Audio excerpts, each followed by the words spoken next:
Hi everyone, I hope you are well, I hope you're staying safe at home. So thank you Claudia actually first of all to starting this newsletter. I think it's a very cool idea and thank you for involving the bar team as well. So today we're gonna do the first of our easy cocktail training at home. There is no a better occasion for us to get a bit more alcoholic in this staying at home thing. We have Negroni today. So Negroni is a very simple drink. Start with sweet vermouth, then a bitter and then a gin. For the sweet vermouth we have Dolène, which is a very nice basic, I would say, French vermouth. It's a bit different than Italian. It's a lot less intense, a lot less sweet as well. As a style, I love Italian vermouth for some sort of drink. I like Negroni a bit drier, so I choose this one, and also that is what I have at home. Campari is our bitter of choice. Is actually produced where I come from in Milan, and I just love this product at all. It's probably the most classic bitter that you can find. And as a gin, something very simple is Beefeater.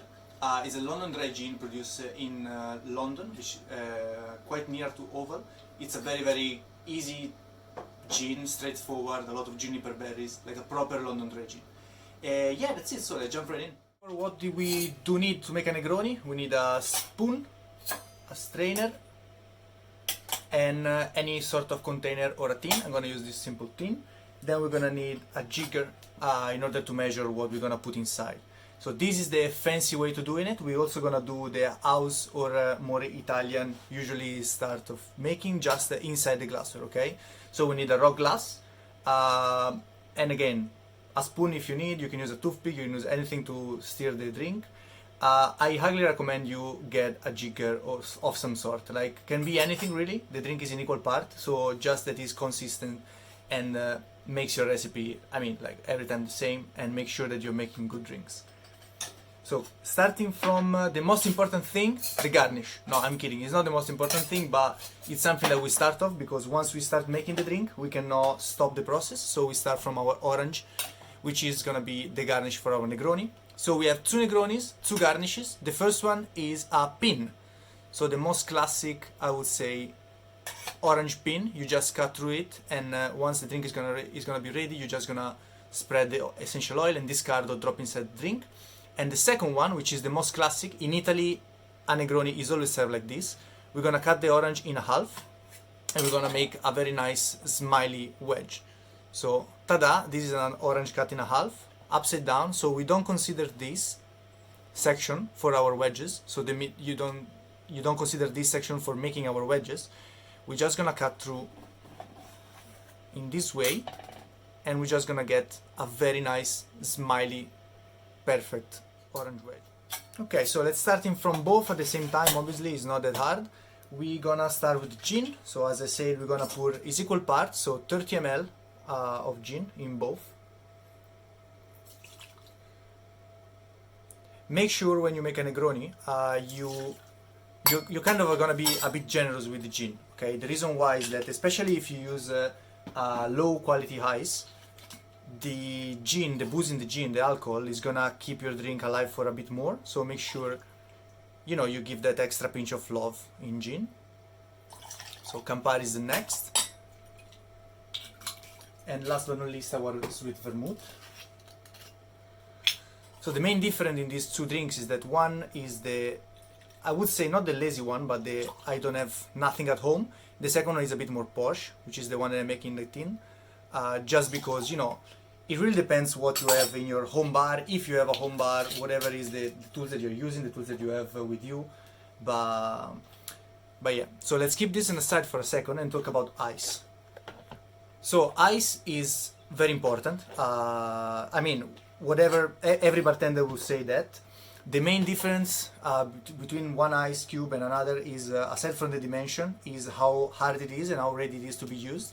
So I recommend you take your ice outside of the freezer like a couple of minutes before you're using that, so they become like nice, clear and clean. It's a bit drier. You see it's starting to get like, it's just chunky. I have my block at home that I chop. You can have your little cubes, whatever you like. Keep in mind that less quality ice you use, less you're gonna stir the drink.